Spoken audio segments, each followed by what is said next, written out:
Hey guys, so today I'm going to be showing you another mid-range Forestcraft highlight. It's against a Swordcraft deck. It's going to be quite a quick one because it does show the power this deck can have if you can keep board control and keep pressure on the opponent. So again, I'm just going to show the deck off. It's one I found online. Can't remember where, can't remember the link, but so it's basically you go for board control early, and you've got a lot of token generators. Like your Water Fairy generates a fairy when it dies. Fairy Whisperer generates 2 fairies when you play it.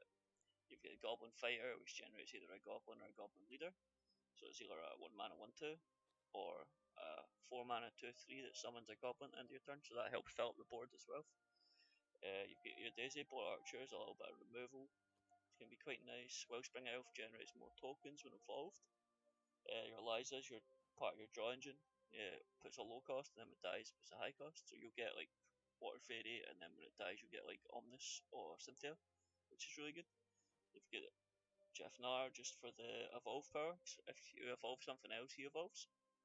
And when it clashes, when he's evolved, it deals 2 damage to enemy follower first, so he can ping off uh, smaller creatures, or you can also use him just like to take out a bigger like 5 health creature because he doesn't get the bonus when he evolves. He's still a 3/2. So you get the stuff like that. You've got your Metrix, it's just amazing.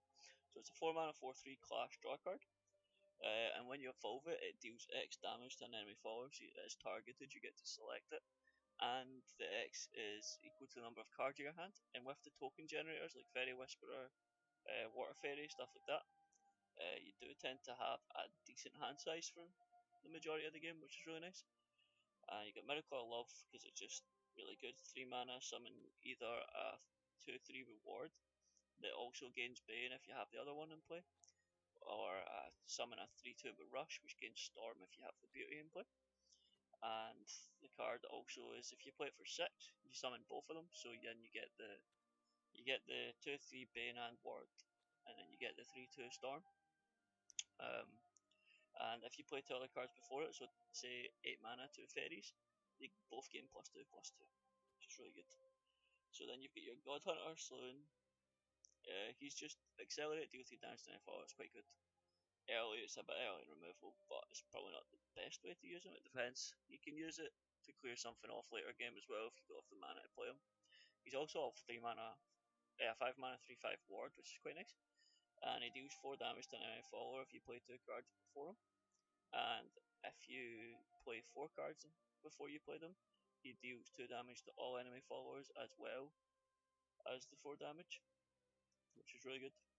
And Cynthia, the Queen's Blade, when you play it, you select another Forestcraft follower and give it the ability to evolve for 0 evolution points, which is really useful because that means you can evolve on your fairies, your little tokens, to make it a 3/3. I do sometimes forget that it's a fanfare ability and play it before that, which is really annoying. So if you're trying out this deck, please remember that this is fanfare. So you have to have the other thing on the board first. And also during your turn, whenever another allied follower evolves, it summons 2 fairy lists, which are 0 mana 1/1s. They do have the fanfare that you banish them if at least 2 other cards are played, but that doesn't apply when it's Cynthia. And then you've got your Revolve form, which goes up to a 7/9, which is really strong, and it summons 2 fairies and keeps the effect of when another allied follower evolves summon 2 fairy wisps. And last card is the Omnis. So he's a Storm, 7 mana 4/5, that you return 2 other allied cards, so up to 2 allied cards to your hand, and you summon X Alchemies, where X is the number of cards returned to your hand, and then you have the Alchemies Rush, which is really nice. So the Alchemies are 4 mana 3/4. I'll show the cards. 4 mana 3/4 Wolf. It will get rushed because of the Omnis, and whenever a follower set play, it gains +1 attack. So when you play him, if you bounce 2 cards back, you get a 4/5 for Storm, a 4/4 with Rush, and a 3/4 with Rush. On last 2 cards I've not actually mentioned. Genesis a legend, so it's a countdown 3 to cost amulet. It gives +1 defense and Bane to a random allied follower. And since this deck is a lot of smaller tokens or token generators, so as you can see, a lot of them are 2 health or 1 health, 1 attack, stuff like that. Giving them Bane lets you deal with bigger creatures a lot easier, so it's super useful. And Devil's Flower is just amulet removal, because when you play it, destroys an enemy amulet if at least 2 other cards are played this turn. So you just need a little bit of amulet removal. So I showed it in the previous video I put up where I was playing against Heaven, and you need a way to get rid of the Alana's amulet. It's just super useful. And as you can see, I've also got 2 new decks that I will be trying out soon. So I'll just go get straight into the replay. Hopefully in the next couple of days I'll have replays for either Dragon or Heaven that I can show people. And this is the Swordcraft replay. So like I said, it's only a short one, but it does show the power of the deck if you can get it going early, and just keep the pressure on as long as possible. So we get to go second here, which is, I mean, I'm not sure if that's the better option for this deck yet. So we put away Jiff now because we're not going to be evolving anytime soon. So obviously wait till turn 4, so there's no point having him. So turn 1 we get the Water Fairy, which is really nice. They don't have a play turn 1 if I remember. Yeah, they don't play anything turn 1. We play the Water Fairy out here because it's it's the only play we have, you know what I mean? So turn 2 they play nothing again, which for Swordcraft is kind of odd, but not complaining, you know what I mean? It's it leaves me board control. Put out the Fairy Whisperer, get the 2 fairies in the hand, and push the 1 damage to face. So then he plays the Aether, which is a 2/3, so it's really awkward for me to clear because like I can't clear them with these guys. So I play out the Lisa this turn, and then I just decide to go full face because I can't get a decent trade off, and next turn I'm able to evolve to get a better trade. So it's one thing I've spoken about before is this deck, it does really, with the tokens, it does keep a lot of hand size. So like I've got 2 fairies in my hand, total of 7 cards, and another fairy generator, and 2 draws here on the board. So I draw the Metra, play the Metra and evolve it. So I put the 2 damage into the 2/2, and then trade the Metra into the other 2/2, so I can keep these up. Then put the Liza into the 2/1, because it keeps the Liza alive, and lets the Water Fairy go face. And basically that just means that I keep the board control, and I've got a pretty powerful board right now. As well as the Metra Clash drew me the God Hunter, which is really nice, because that ability is just great. So turn 5 they don't do anything, they play Heaven's Gate. So I don't really know what sort of Swordcraft deck this is, I've never played it before. But yeah, just play out a Water Fairy and then play out the Genesis of Legend amulet, and just push more damage on face. But yes, I don't actually know what this deck is because of the Heaven's Gate. I've never seen a Swordcraft deck run that before. Although since the nerf I have ran into this a couple of times I think. Or before the nerf I ran into it once or twice as well. Which is it's an interesting card, but I don't know how well it works in Swordcraft. So yeah, he trades into the Metra with a legendary fighter and then uses this to trade off the Liza.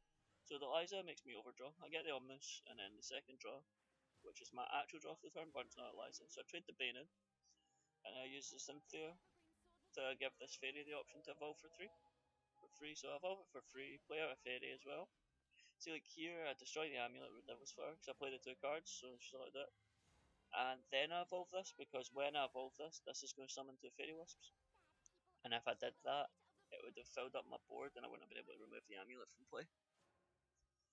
So yeah, we've got our board's super good. The Bane's been given to Cynthia. He deals 3 to everything, and that was all his mana, so he just concedes because Cynthia can evolve and just swing for 7 and get the win. So yeah, as I said, this deck works really well sometimes. That was a really quick game, but yeah. I'll briefly go over one of the other decks now that I've made. I've seen it from a different YouTuber. I'll try and find the video and put it in the description. But yeah, it's a dragon deck. It looks quite cool, but interesting. This is just 'cause I don't have the third one. So it's a lot of ramp.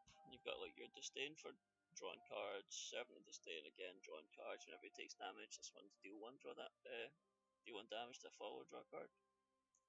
And this one's just whenever it takes damage. Disdainful Rending is really good as well. Deal 1 damage to allied follower, then deal 3 to the random enemy. So you deal 1, if you say you deal 1 of this, you draw a card and deal 3. You get 3 Masamune, which is just Bane, and if you've got 10 play point orbs, which in Dragon obviously you're trying to ramp, so you will do it at some point. It gives all allied Dragoncraft followers rush, and reduce the damage to the followers to 0 until the end of the turn. So it's basically a free trade in anything. Dragon Oracle is a bit of ramp, which is nice. Righteous Dragon is put either Dragon's Wings or Dragon's Handspur in your hand. So Dragon's Wings deal 1 damage to all followers, and Dragon Handspur is 4 cost, deal 3 damage to an enemy follower, and draw a card if Overflow is active. and overflow is active whenever you have 7 or more play points. So Anaro is another ramp. You play it, it's a 3 mana 2/3. If overflow is active, deal 1 damage to an enemy. It's okay, it's not a big deal.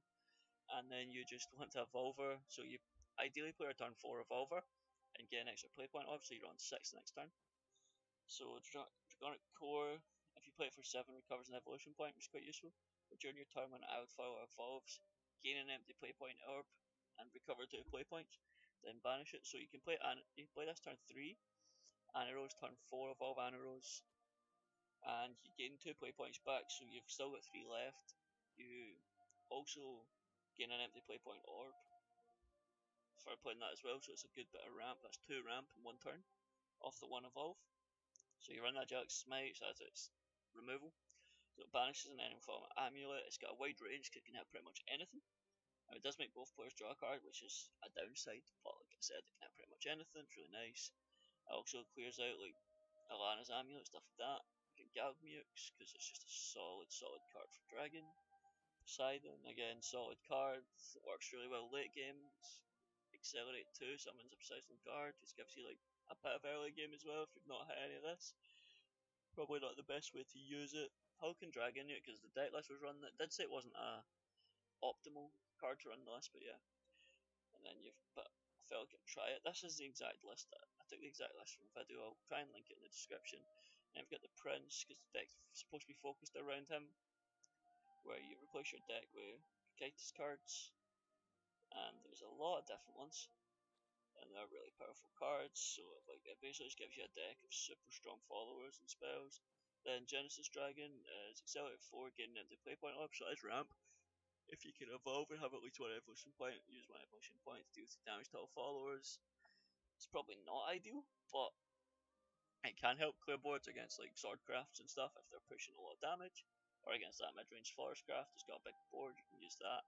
Also, it's a 10 mana 7/8 Storm, which lets you put a lot of damage, so if you can evolve it, you get 9 damage on Storm, which is really good.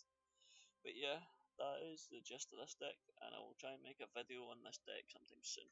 But if you like the video, please feel free to subscribe and like it if you want more Shadowverse content, because I'm trying to do these videos as often as I can, at least once a day, maybe 5 times a week or something.